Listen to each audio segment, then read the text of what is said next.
আমাদের বিজয়নগর থানার ওসি মহোদয় সুন্দর করে বক্তব্য দিতেছে।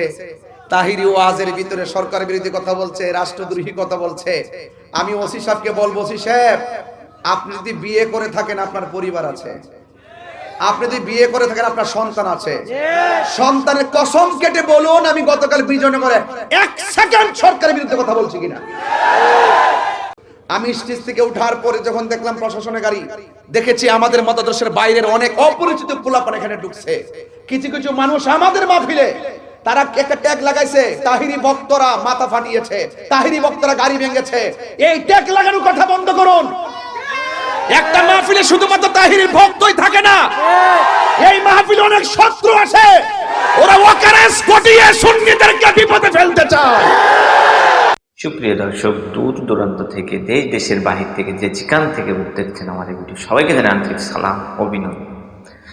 মুফতি গিয়াসউদ্দিন তাহিরি বিভিন্ন রকম বক্তব্য দিয়ে থাকেন। দেখেন, তিনি আওয়ামী লীগের পক্ষ হয়ে ডাইরেক্ট 15 আগস্ট বঙ্গবন্ধু শহীদ, সেখানে কি শহীদ হয়েছে, এমনকি ইমাম হোসেনের ওই কারবালার ওইটা নিয়ে এইখানে তুলনা করছে, যে এই এতে মিলাইছে। আসলে কোত্থেকে কি তুলে নিয়ে আসছে আপনারা একটু দেখুন মূল ভিডিওটি। ডাইরেক্ট বঙ্গবন্ধুর হত্যা নিয়ে যে বার্তায় গিয়াসউদ্দিন তাহিরি দিয়েছেন, তিনি আরও বক্তব্য দেন যে আমার পুলিশ পাহারা দেয়, আর মামুনুল হক, আমির হামজা, আল্লামা দেলোয়ার হোসেন সাঈদী তোমাকে অ্যারেস্ট করে, তার মানে তোমাদের ভেতরে সমস্যা আছে। এই ধরনের বক্তব্য তিনি দিয়েছেন। আজকে পুলিশ কেন তাকে খুঁজতেছে, চলুন আমরা দেরি না করে মূল ভিডিওটি দেখি, তার বক্তব্যগুলো শুনি, যে সে আওয়ামী লীগের পক্ষ হয়ে কিভাবে কোন বক্তব্যগুলো দিচ্ছেন।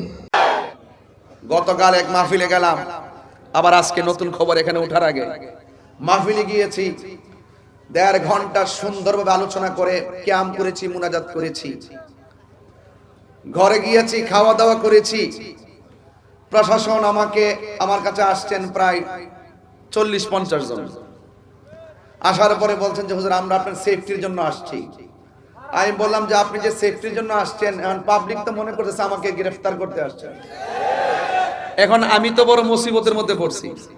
এর সাথে একটা কাজ করেন, আপনি আপনার মতো সামনে যান, আমি আমার মতো করে যাই। সুতরাং আমি আমার মতো করে চলে এসেছি।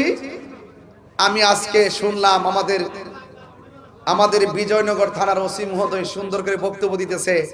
তাহিরি ওয়াজের ভিতরে সরকার বিরোধী কথা বলছে, রাষ্ট্রদ্রোহী কথা বলছে। আমি ওসি সাহেবকে বলবো, ওসি সাহেব আপনি যদি বিয়ে করে থাকেন আপনার পরিবার আছে, আপনি যদি বিয়ে করে থাকেন আপনার সন্তান আছে, সন্তানের কসম কেটে বলুন আমি গতকাল বিজয়নগরে 1 সেকেন্ড সরকারের বিরুদ্ধে কথা বলছি কিনা। অনর্থক এইভাবে মিথ্যা বলে বলে আমাদেরকে এটার ভিতরে 1 নম্বর আসামি আমাকে বানাইলেন। আজকে এই কাজ করে করলেন, কয় আমার ওনাদের গাড়ি ভাঙছে। ওনার গাড়ি কে ভাঙছে আমি কি জানি। আমি একবার বলছি যে হাজার হাজার লোকের মাঝে যখন আপনি এসে বাধা দিবেন বা সন্দেহ তৈরি করবেন, এখানে অনেক ধরনের কাজ হয়ে যেতে পারে। কিন্তু আমি আরেকটা জিনিস আজকে ফলো করেছি, গতকাল মাহফিলে ফলো করেছি। আমি স্টেজ থেকে উঠার পরে যখন দেখলাম প্রশাসনের গাড়ি, দেখেছি আমাদের মতাদর্শের বাইরের অনেক অপরিচিত পোলাপান এখানে ঢুকছে। কিছু কিছু মানুষ আমাদের মাহফিলে তারা একটা ট্যাগ লাগাইছে, তাহিরি বক্তরা মাথা ফাটিয়েছে, তাহিরি বক্তরা গাড়ি ভেঙেছে। এই ট্যাগ লাগানোর কথা বন্ধ করুন।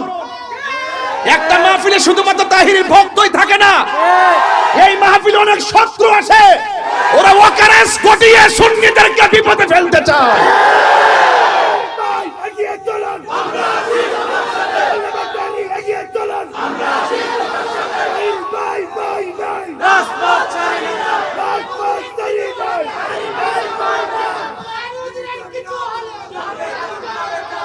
আমি কিন্তু কিছুই বলি নাই, কিছুই করি নাই।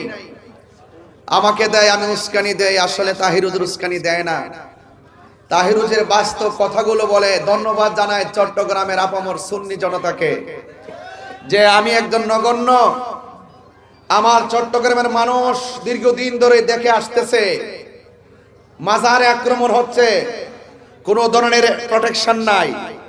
বিভিন্ন খানকায় আগুন ধরিয়ে দেওয়া হচ্ছে, কোনো ধরনের প্রোটেকশন নাই। প্রাতিষ্ঠানিকভাবে সুন্নিদের প্রতিষ্ঠানকে দখল করা তাণ্ডব লীলা চলছে, প্রশাসনের কোনো নজরদারি নাই। শুধুমাত্র তাই নয়, আমাদের মসজিদের ইমামগুলোকে খটিয়ে সেখানে দখলদারিত্ব চলছে, কোনো ধরনের প্রোটেকশন নাই। প্রত্যেকটা বিষয়ের ক্ষেত্রে যখন সুন্নিরা রুখে দাঁড়িয়েছে, তারা যখন পালিয়ে গিয়েছে, এক শ্রেণীর মানুষ এখন আমাদেরকে হামলা মামলার মাধ্যমে ব্যক্তিগত অ্যাটাক শুরু করেছে। কথা বলেন ঠিক কিনা? আজকে সারাদিন আমাদের চট্টগ্রামের আপামর সুন্নি জনতা যেইভাবে মাঠে প্রতিবাদ করেছেন, আমার অন্তরস্থল থেকে, হৃদয়ের গভীর থেকে আমি অনেক শ্রদ্ধা জানাই, অনেক ভালোবাসা জানাই।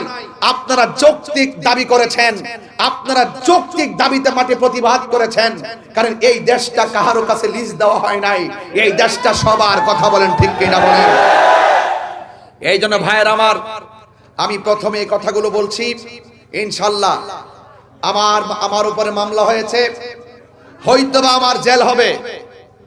আহলে সুন্নাত ওয়াল জামাতের সবাই যদি ঐক্যবদ্ধ থাকেন, আর আমি যদি টোটালি খোলা আকাশের নিচে যদি ওই অপশক্তি আমাকে ফাঁসিতেও ঝুলায়, এর বিনিময়ে যদি সুন্নি জামাত ঐক্যবদ্ধ হয়ে ওই অপশক্তিকে রুখে দিতে পারে, আমি মরে গিয়েও শান্তি পাবো ইনশাআল্লাহ।